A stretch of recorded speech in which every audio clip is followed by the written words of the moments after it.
Is it ready, Sam?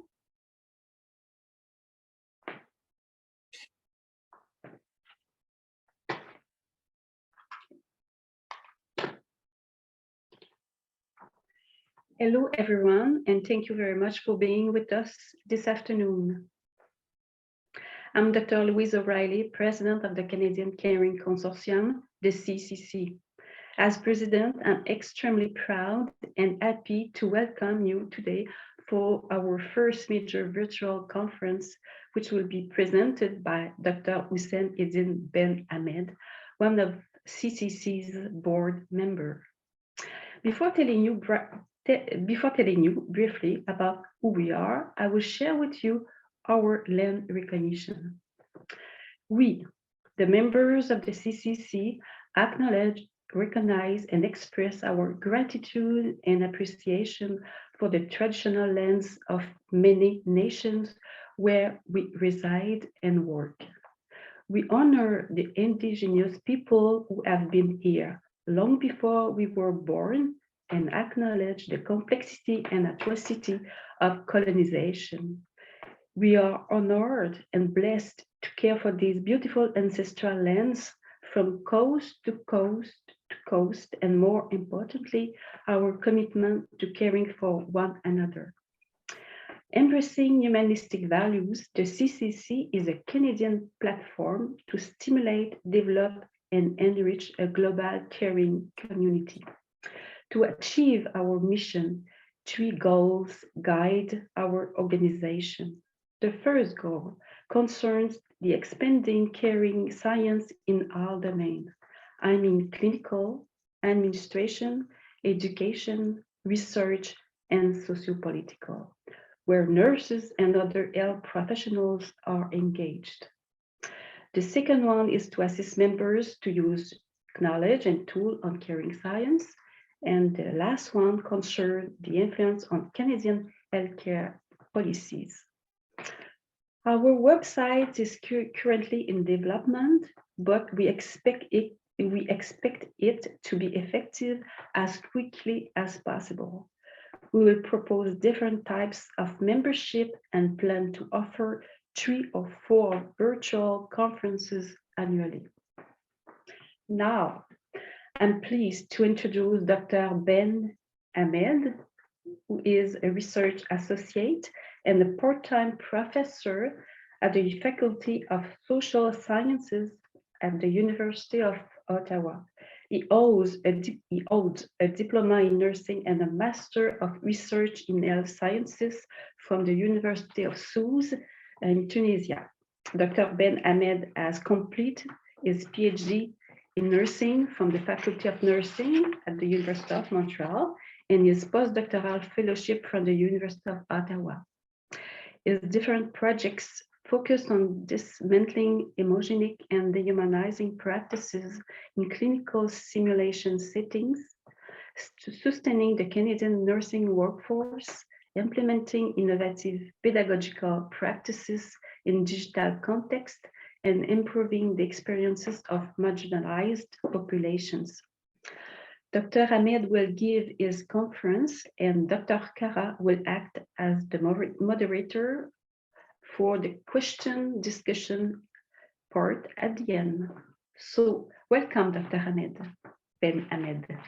Thank you so much. Thank you so much, Louise, for this excellent introduction. So welcome, everyone. Welcome to this, our first virtual conference of the CCC. My presentation entitled Toward an Inclusive and Caring Integration of International Nursing Students Within Simulation Centers. Insights from phenomenological research inspired by a relational emancipatory pedagogy perspective. In this presentation, this presentation is composed of 3 sections. In the first section, I'm going to talk about the dehumanizing practices within Simulation Center. In the second section, I'm going to talk about the promising pedagogical practices inspired by a relational emancipatory pedagogy perspective. And at the end, I'm going to provide you an example of caring and inclusive dialogue between educators and students within a simulation center. Good listening. So start by the first section. First of all, I would like to describe briefly my research, my doctoral research that lasts 5 years that I have completed in 2021.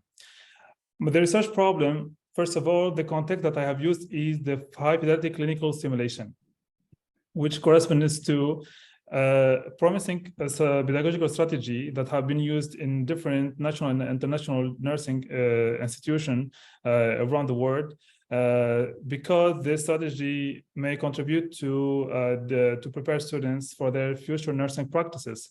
But despite countless advantages pertaining to this strategy, it appears that many of students may feel a sense of stress, anxiety, and emulation if they do not receive the necessary support from their educators. So the phenomena that I was interested in exploring was the caring pedagogical relationship between students and educators, because there is a critical gap in this area. And according to our knowledge, there is no research that have explored this phenomena within the context of high-fidelity clinical simulations. Our objective was exploring the meaning of the lived experience of caring pedagogical relationship within the context of high-fidelity clinical simulations, along with identifying its facilitators, barriers, and contributions from the perspectives of students.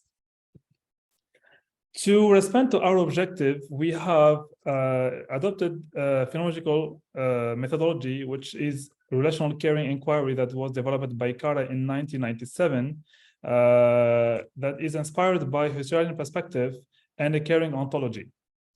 We have conducted our research with 19 integrated nursing students, 17 of whom are international. That's why today we're going to focus on the international students, since are the majority of our participation. This research has been conducted in a simulation center within a French Canadian university. To analyze and interpret our data, we have followed the 7 iterative phases of the relational caring inquiry, starting by acknowledging the researcher's worldview, my research worldview, till the elucidation of the essence of the phenomena of caring pedagogical relationship. I'm going to go in details about the main results that have emerged in this study. As you can see, we have started by reading the verbatim of the 19 participants. Then we have identified meaning units from this verbatim. So from the meaning units, we have identified 80 sub-themes. And then we have grouped the 80 sub-themes according to their similarities to emerge 19 themes. And we have done the same thing, the same way to regrouping 19 themes that have allowed to emerge 5 themes, and the 5 themes have facilitated the emergence of the essential structure or the meaning of the phenomena, which was the objective of our research. So as you can see here, we have 5 themes. The first one, authentic engagement of the educator towards students. Second one, educators' conscientization regarding barriers to the development of the caring pedagogical relationship. Number 3, implementation of a safe learning space for students. Number 4, co-creation of caring collaboration between educator and students. And number 5, pedagogical and caring nature of the relationship contributing to the transformation of the learning process. Today, in our first conference of the CCC, I'm going to focus only on the second themes, but the other themes I'm going to present it in future conferences that CCC will hold in the following months. Why? I have focused today on dehumanizing practices because first, in our research, dehumanizing practices, the first theme was ranked number 1 by our participants comparing to other themes. And as you can see here, many research have highlighted that dehumanizing practices in nursing education have been globally investigated in various settings, including clinical, classroom, online, etc. However, this issue has increasingly become a growing concern in nursing education.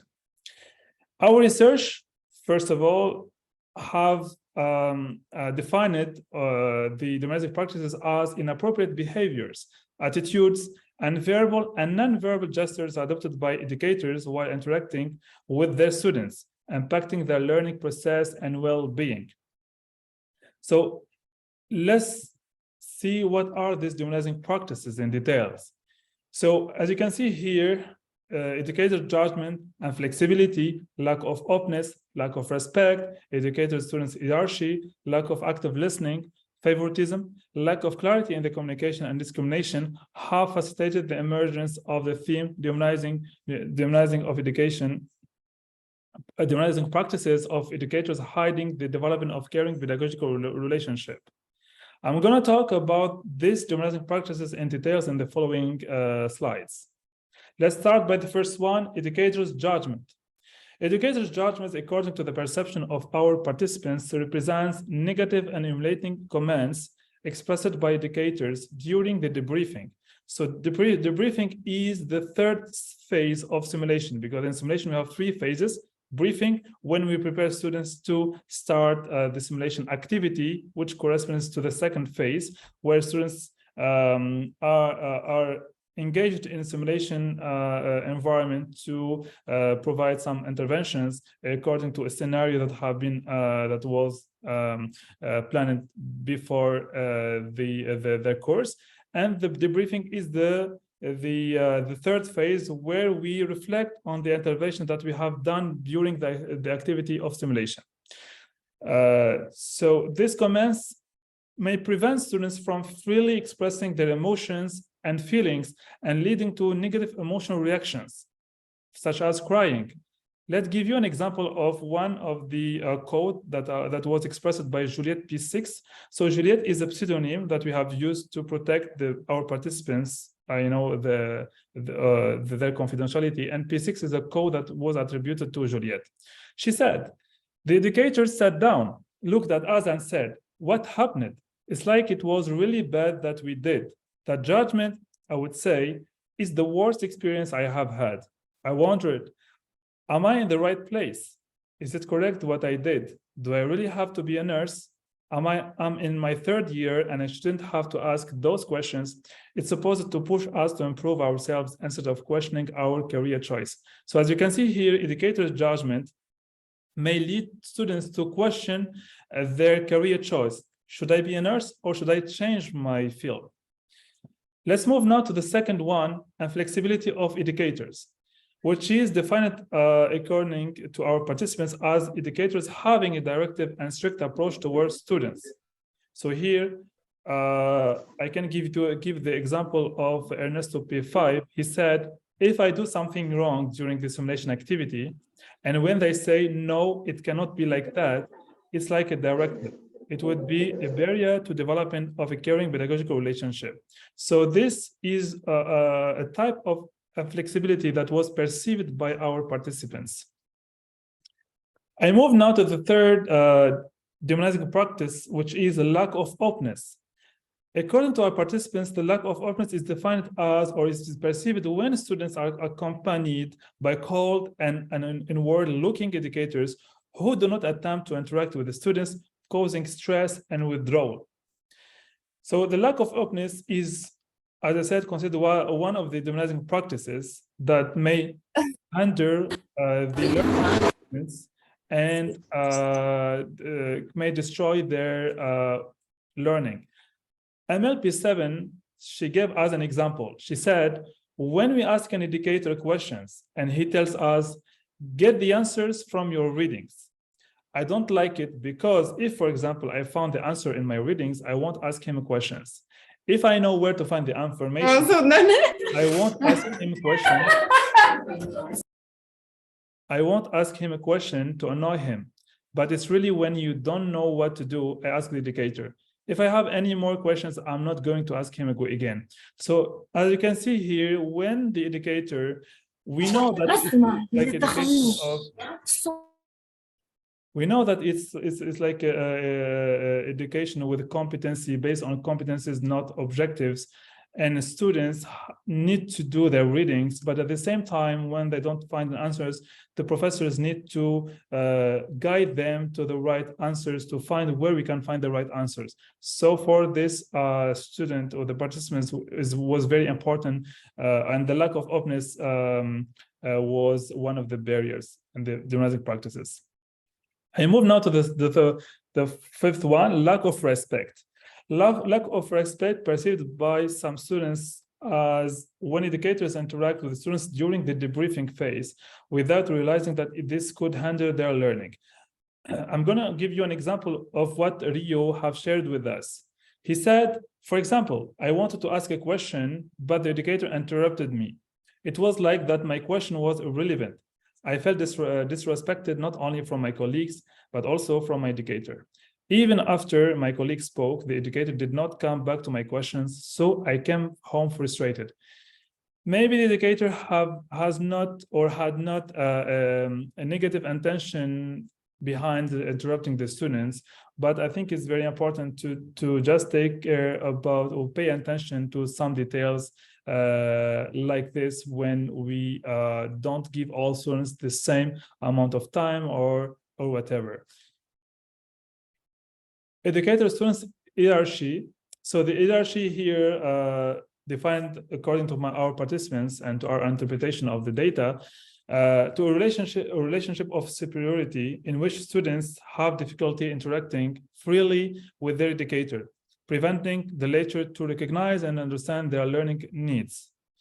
Alapie said, if we fall into the hierarchy, students will feel afraid, perhaps to ask their questions. They will feel judged, and the approach will no longer be optimal because there will be restrictions on how people will act. Also, as part of their learning, they cannot ask their desired questions or do whatever they want to learn. This is also one of the domestic practices that have been raised by our participants, that they do not appreciate to have a hierarchical relationship with their educators. Lack of active listening is generally noted during debriefing when the educator starts taking notes rather than paying attention to the students. You know, like in the debriefing phase, like when the educator starts to talk about the interventions of students, they start to take notes. So taking notes during the discussion with the students was perceived as a lack of active listening. Juliette P6 have said, for sure the educator should take notes, but during that, are you listening to me for real? What are you writing? What is going on? And you are wondering, is it bad or not? Is that right? But in the end, I don't feel like you are listening to me at all. As you can see, like, as I said, like educators cannot have or like a bad intention behind that, but just like some actions, like educators should pay attention when we talk with students. So active listening is very important than just taking notes, you know. Number 8, favoritism. Favoritism is noticed when educators do not interact with the students fairly. Educators do not answer the questions of students in the same way or do not spend the same amount of time with all students to meet their learning needs. This is one of the dehumanizing practices that have been raised also in our analysis or by our participants. Fatma before stated that I found that the student makes a lot of efforts at home to prepare his homework. Then he arrives at the university. Then the educator favors other students. He is never listening to him. And when he asks him questions, he changes the subject. I really think that is unfair. And then I wonder what's going to happen with the students. Of course, there will be a time when he will turn inward. So you can see here, like favoritism may destroy the learning process of many students, especially international students or students who are part of minorities that may destroy their learning process, as I said. The lack of clarity in the communication. Here we are talking about the clarity of communication, not the lack of communication, but the lack of clarity in the communication, which can be observed when educators do not clarify their expectations or ideas regarding an assignment or a specific topic, leading to the emergence of a misunderstanding between them. So Fatma before have mentioned that when the educator asks us questions and is not clear, this is an obstacle to the development of caring pedagogical relationship. So it's the lack of communication of clear messages. So here, as I said, like this was considered in our research as a dehumanizing practices, that when we don't attempt to clarify our ideas, it means that the educator is not taking attention, is not well engaged in teaching the students. Lastly, discrimination against a particular religion, skin color, or culture appears also to be one of the obstacles to the caring pedagogical relationship. One of our participants have mentioned that there is also the rejection as an obstacle. I don't like that. Rejection is like when you go to the educator and you really feel rejected by the answer, or you feel like a bit discriminated against mainly because there are things that are said about immigrants. If, for example, a student had a bad experience with an educator, and since educators communicate with each other, sometimes we tend to stay away in our small world. So this may let students to feel excluded and don't go to ask, for example, educators questions about some different topics. So briefly, judgment and flexibility, lack of openness and respect, hierarchy between students and professors, lack of listening, favoritism, lack of clarity in communication, and also discrimination appears as obstacles to the development of caring pedagogical relationship, leading to negative consequences of students. Our results supports also those of the previous research that have also mentioned that dehumanizing practices have pernicious consequences on students' learning and their well-being, physical and mental well-being. I move now to the second section. In the second section, I'm going to talk about the promising pedagogical practices that comes from our results, but are inspired by a relational emancipatory pedagogy perspective. I have talked about the relational emancipatory pedagogy perspective, but maybe some people here are present, they don't understand what I mean about that. I mean that in my phenomenological research, I have adopted a disciplinary perspective. I like my glasses to explore my phenomena, which is caring relationship. So I have adopted the relational emancipatory pedagogy of Hirsi all. Why? Because caring relationship is at the heart of this perspective. So as you can see here in the figure, there are like four major components.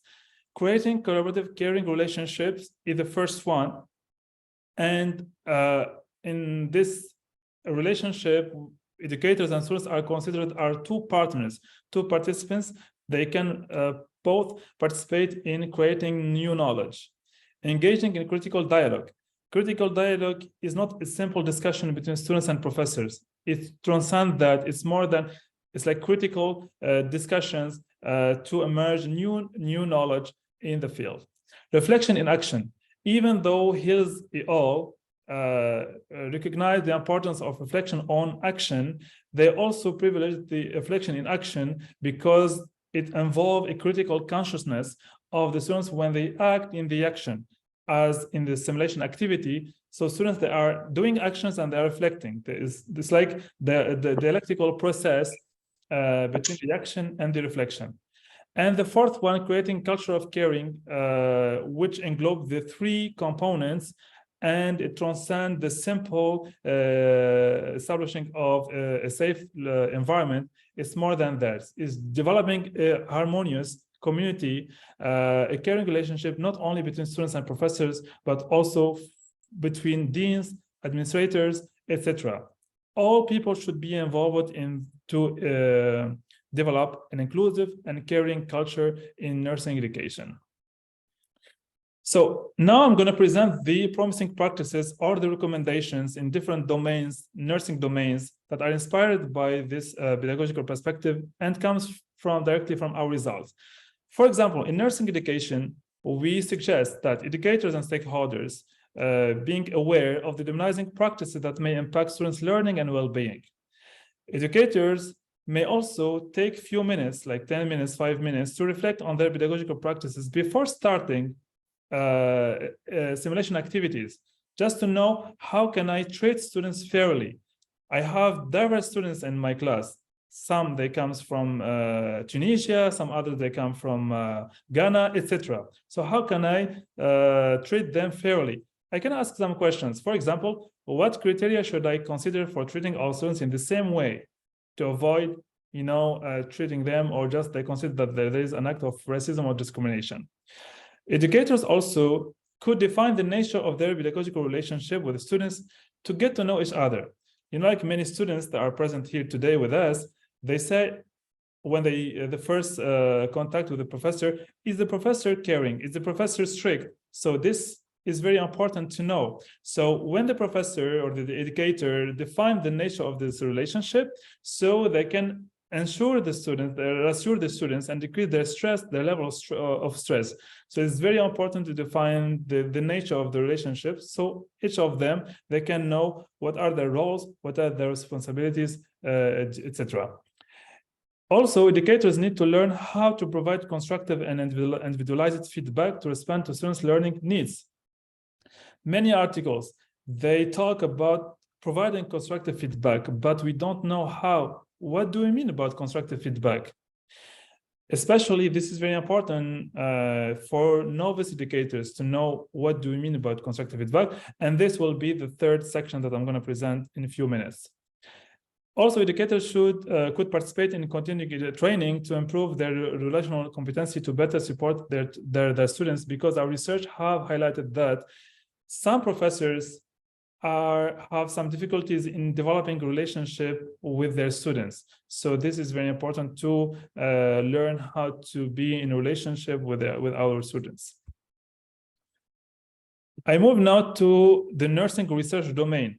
So for research, I have suggested some recommendation or promising practices, such as conducting a second phenomenological study, because our research have only explored the phenomena from the perspective of students. So it would be relevant to explore also the perspective of educators to augment our data.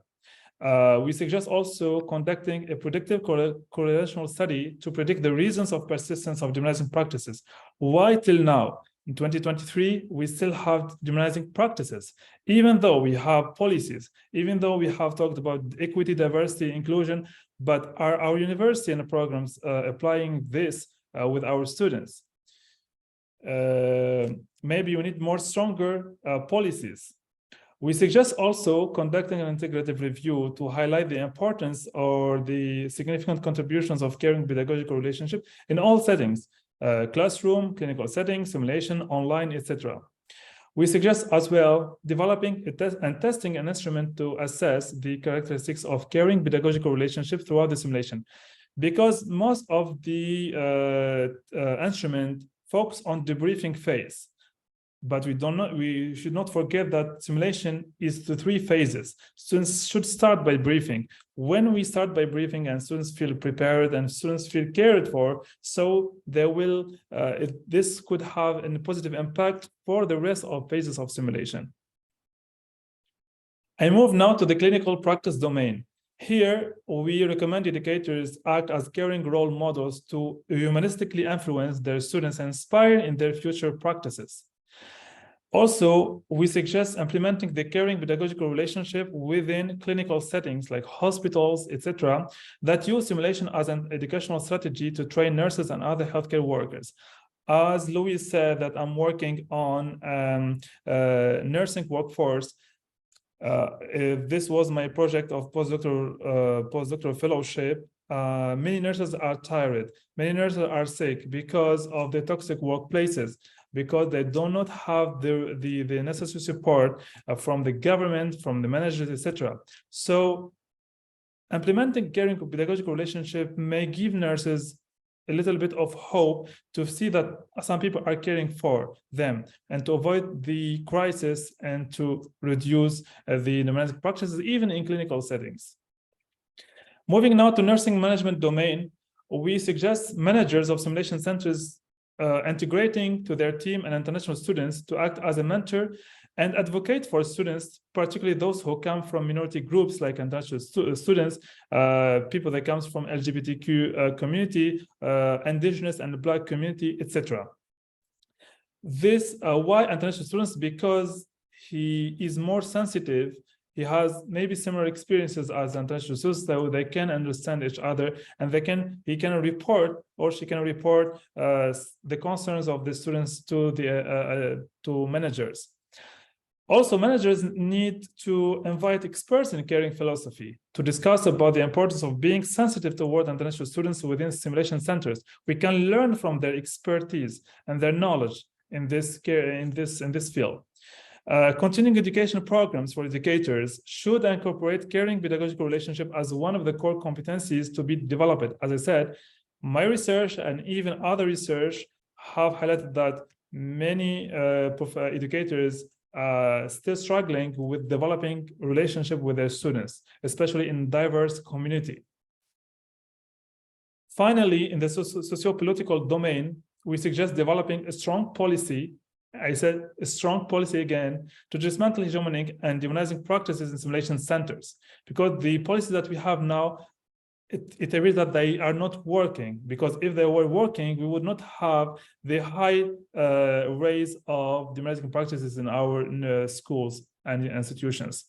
We suggest developing a virtual space that we call caring sim space to allow students to denounce the presence of demonizing practices. Here, we would not like to have problems with the professors and educators, because students, when they denounce the persistence or the presence of demonizing practices, while respecting the confidentiality of the names of professors, just like to see that we have it and we need to use and tackle this problem. In accordance with Brousseau and Cara, educators should develop their political skills to advocate for students, for international students, and even for all the other groups. Finally, key nursing stakeholders should take concrete and urgent action to eradicate dehumanizing practices and promote caring and inclusive learning environment to facilitate the integration of international students, such as we can conduct a number of webinars like today. The first webinar of CCC is one of the promising strategies that we have suggest. Partnerships with national and international universities to dismantle and eradicate these demonizing practices. We can also participate in interviews with the media just to push the government and the leaders to stop this and at least to eradicate these demonizing practices. I move now to the last and this third section, example of a caring and inclusive dialogue in simulation center. I wanted to give you an example of a dialogue that could be inspired by a relational emancipatory perspective between an educator and a student. Educator said, "How was your first learning experience in the simulation center?" Students, "Well, as my first experience, I was very stressed and did not know what to do at the beginning. I felt like I forgot everything I had prepared for the activity. I feel upset." The educator said, "First, I would like to thank you for sharing your feelings." So you can see here the educators want to appreciate and to thank the student for sharing these feelings. "It's okay to feel stressed since it's your first experience in this learning context.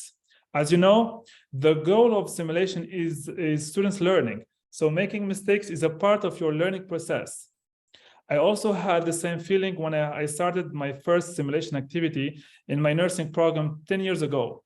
But with the caring support of my professor, I felt more confident in my other simulation activities."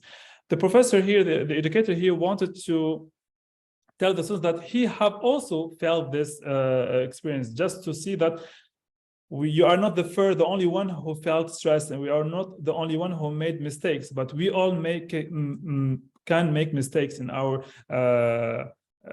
journey. The student said, "That's right, but as an international student, I have a difficulty in expressing my opinions in English, since it's not my native language. I'm afraid that this may impact my grade.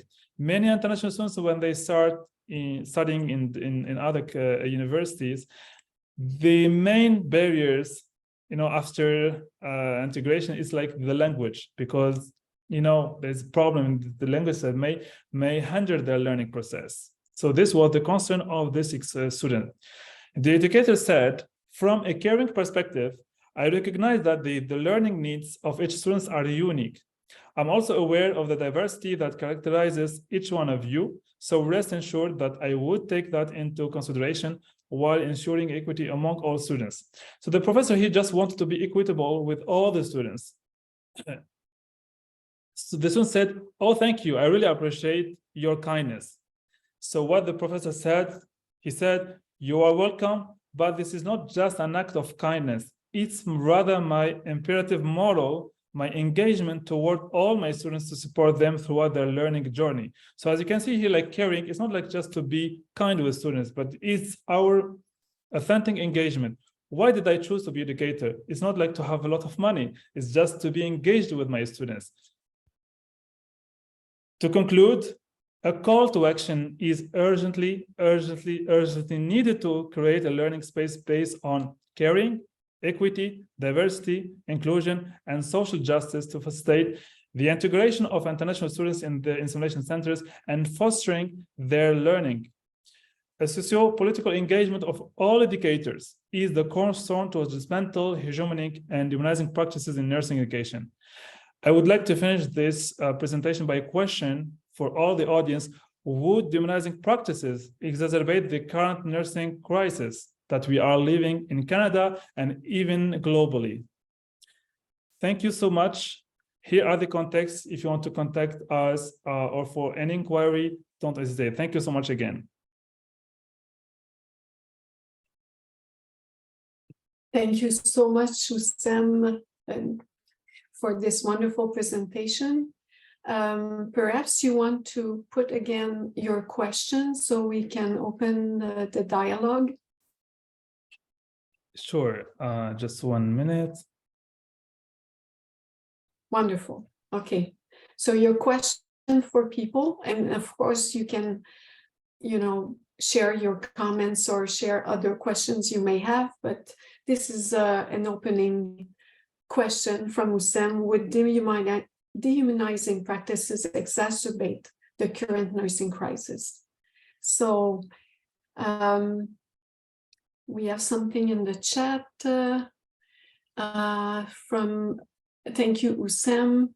Okay, so there was no question. So I wonder if somebody would like to break the ice here. It could be comments or other questions. Don't hesitate. Don't hesitate. Sorry, I see like many people from Tunisia, so I'm so happy for that. Here is like your space. We are a caring community, and we would like to share a lot of information with you, and also we would like to know your opinions as international students. What do you think? Like, is it important to dismantle these practices or not? Is anyone want to jump in? We're going to give you bonuses for that. So in the chat, really, it's congratulations for you, Usam, from many people. Thank you all. I've seen this.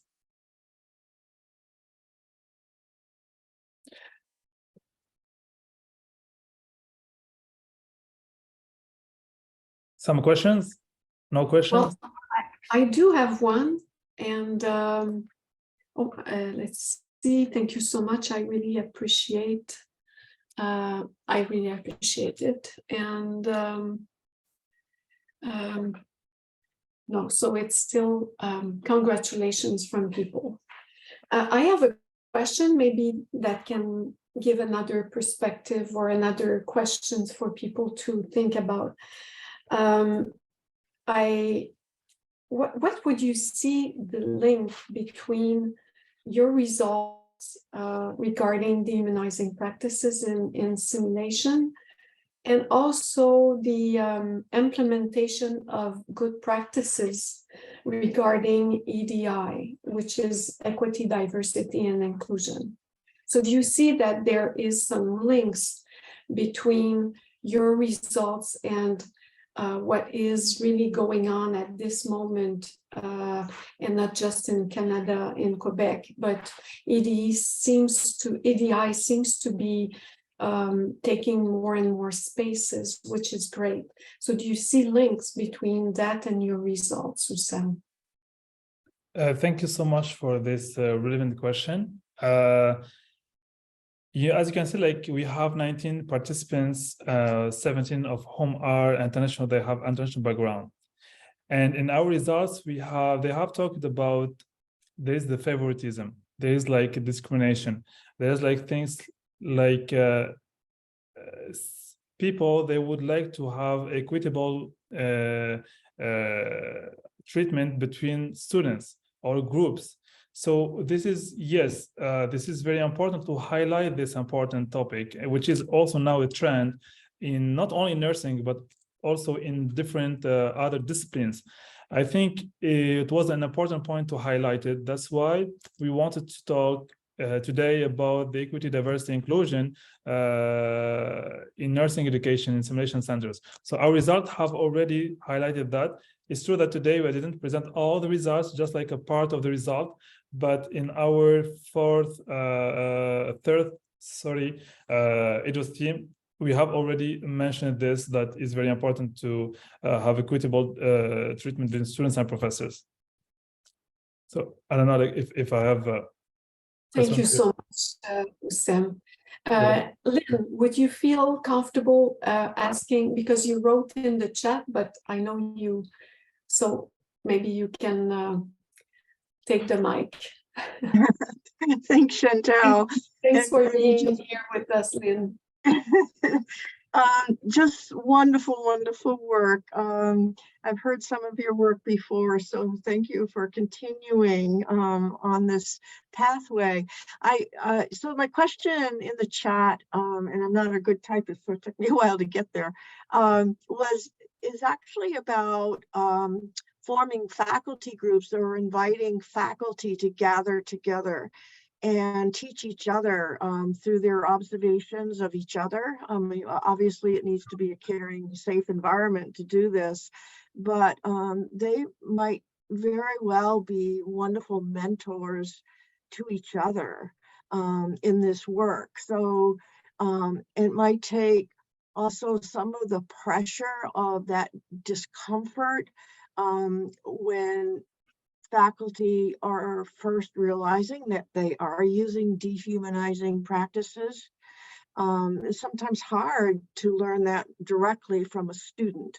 I think it's necessary, and I think faculty need to really be reflective in receiving both positive and negative feedback from students for our own growth. But you know, one of the actions could be faculty working together to help each other. So just a thought in just furthering another layer of the work that you're doing. Thank you so much, Dr. Wagner, for this important point. Absolutely.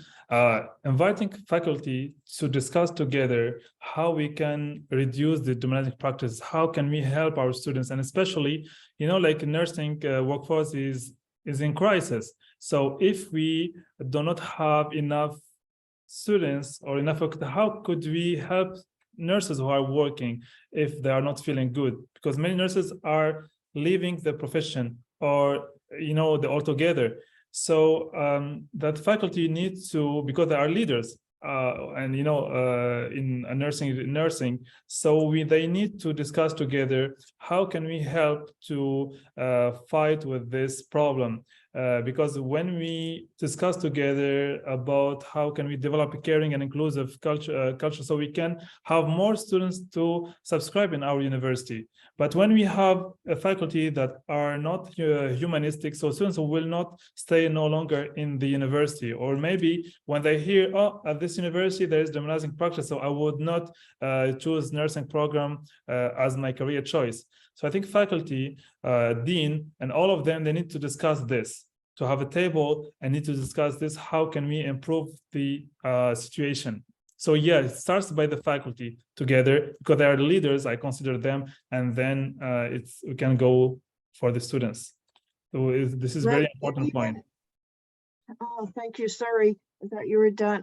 But even further than that, having them critique each other, you know, beyond conversations from what they're learning and whatever, but what's going on in that real life simulation.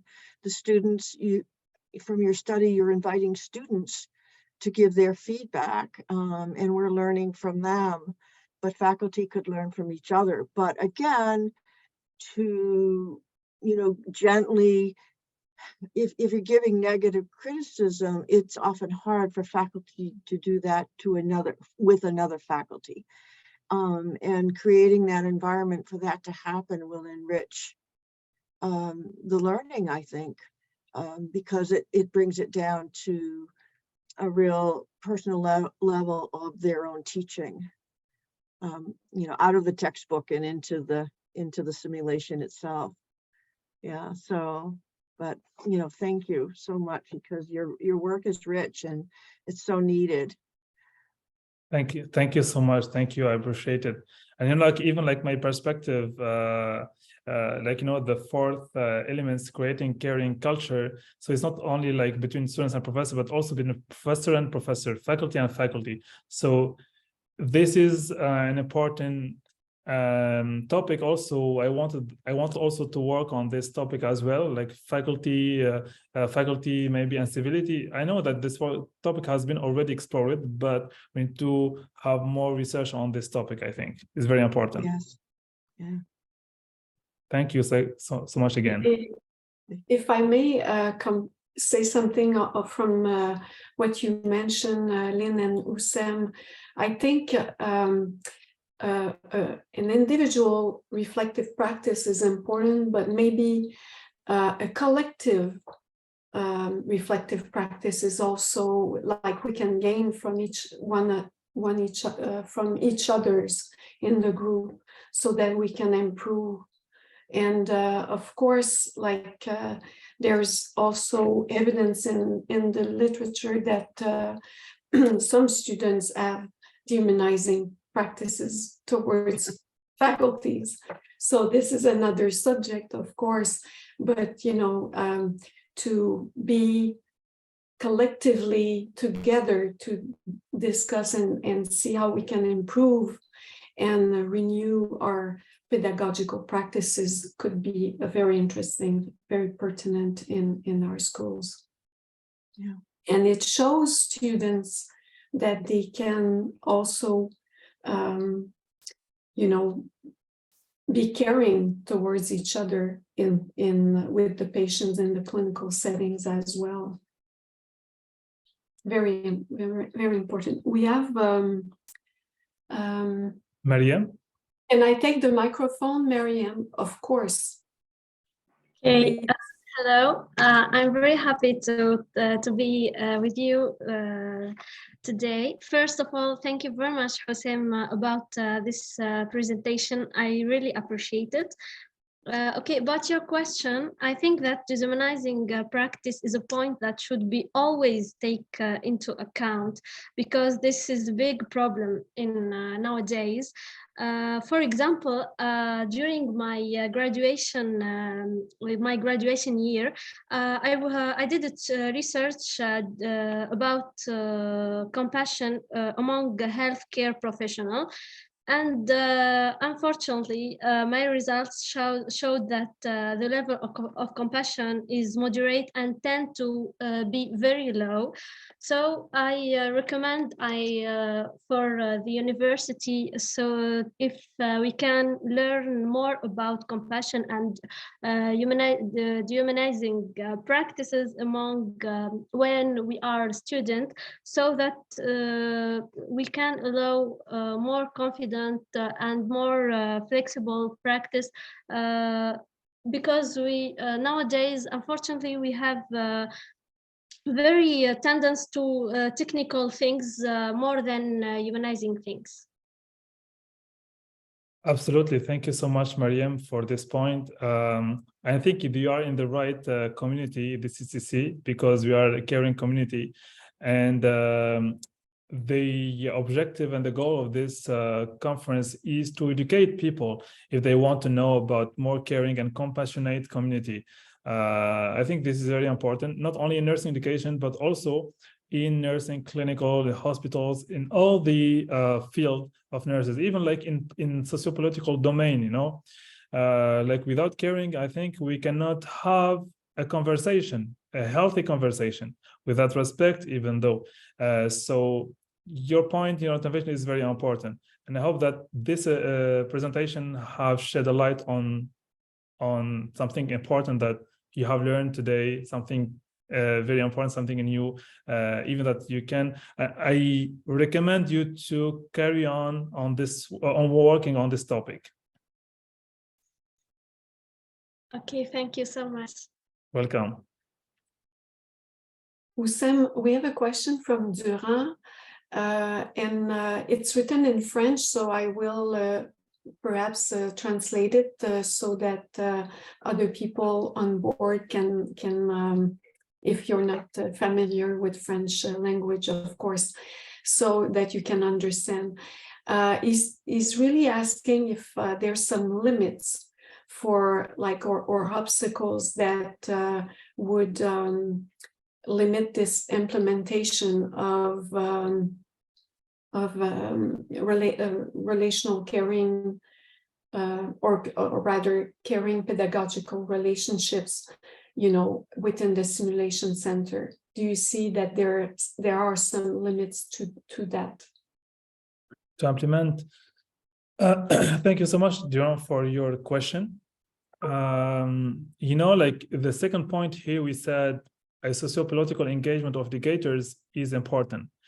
I think if educators are not engaged together, are not working together, there is, of course, an obstacle to implement the caring pedagogical relationship in simulation centers.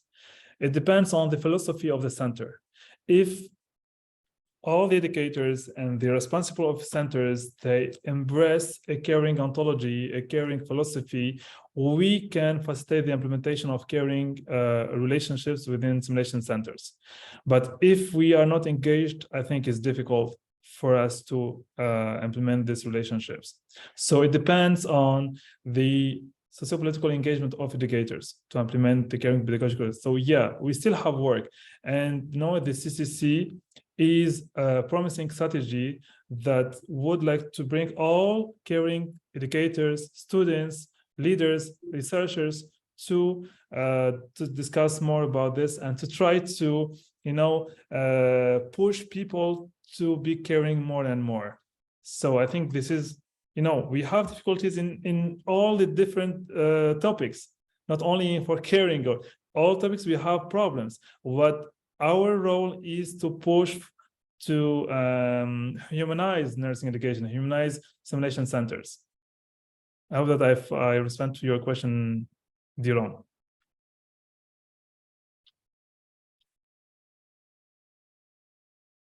Yeah, I think.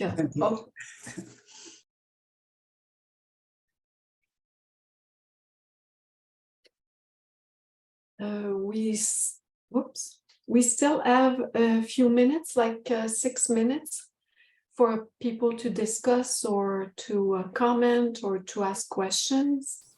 Feel I have free. a question, Chantal. Of course, Louise. Okay, Yes, Oussem. question from our president. Go ahead, Louise. Yes. Oussem, you spoke about clinical practice and about implementing the caring pedagogical relationship. Do you have an idea how we can do that? Sorry, could you just repeat? Okay. Yeah. In your second part of your presentation, you talked about teaching about clinical practice, for example, sociopolitical and management. So in the clinical practice, you mentioned that we should implement caring pedagogical relationship in the clinical practice, in the clinical setting. Mm-hmm. Do you have any reflection about how can we do that? Mm-hmm. Because it's a really good point. But how can we manage that? Is it possible? Thank you so much. Crisis. Huh? Absolutely. Thank you so much, Louise, for your question. I know that your expertise is especially in clinical practice, so this is a very important point. Nurses and health workers, they are, upgrading their skills in clinical settings and hospitals, etc., just to be always aligned with the innovation, etc. So nurses, they are students, they are learners. Okay, so if a manager or someone like is teaching, or nurses or health workers, they are learners, so they need to feel cared and they need to feel respected to be engaged and involved in the continuing learning programs. So the same way in simulations and in clinical settings. So this is very important that the managers or the educators who is teaching nurses should be caring with them, should develop a caring pedagogical relationship with the nurses to feel welcome. Because, like nurses are struggling with a lot of problems, obstacles. They have overload, they have overtime, mandatory overtime. They have other non-nursing duties, okay? So they don't have time. So just the way to participate in continuing education, this is very good. And imagine if they participate in continuing education and they have uncaring educators, for sure they will withdraw, for sure they will stop participating in continuing education. So implementing caring pedagogical relationship, and the educator should be aware of the negative consequences of dehumanizing practices that could hinder the engagement of nurses. And like in some different hospitals, we use simulation as a strategy to train health workers. So simulation is not only in universities, but also in clinical and hospital settings. So the same way, we need to be aware of this. Thank you, Sam. Welcome. Thank you for the question. Thank you so much, Sam, for this wonderful presentation. Perhaps you want to put the contacts at the end, your last slide again. And thank you so much for doing this first presentation, opening the virtual conference of the Canadian Caring Consortium. Thank you. And I will give the last words to Louise. Yes, thank you, Chantal. Thanks a lot to have been with us today. It's a very wonderful pleasure to meet you. Look for next advertising, next conference, advertising, the future conference in a few months, excuse me. So we'll send you information about next conference of the CCC in a few months. Thank you very much to be with us today. Thank you. I want to add something for the audience. I just would like to thank you so much for your engagement. Thank you so much for coming. I know that in Tunisia it's late for many of them. I thank you so much for coming, and for all people from USA, Canada, all people, and Italy also to come to join us today. I hope that the next conference we're going to talk about another topic that is very important, as Louis said. So thank you so much again, and have a good day. I think I have a question, right? A question, yes. So I mentioned Durand. At the beginning, I mentioned that our website is currently in development. So we don't know until it will be effective eventually, but not now. And when our website will be effective, it will be possible to be a member. We will offer different types of membership and more information offshore. Maybe since your email, Oussem, is on the slide right now, so I invite people who may have questions or may want to get in touch with the CCC later on. Maybe they can communicate with you, Oussem? For sure, as our member. Yes. For sure, yeah. So thank you so much. Thank you so much. Thank you, Sam. Bye-bye. Bye-bye. Bye, everyone. Merci, Mère. Félicitations, Oussem. Merci beaucoup.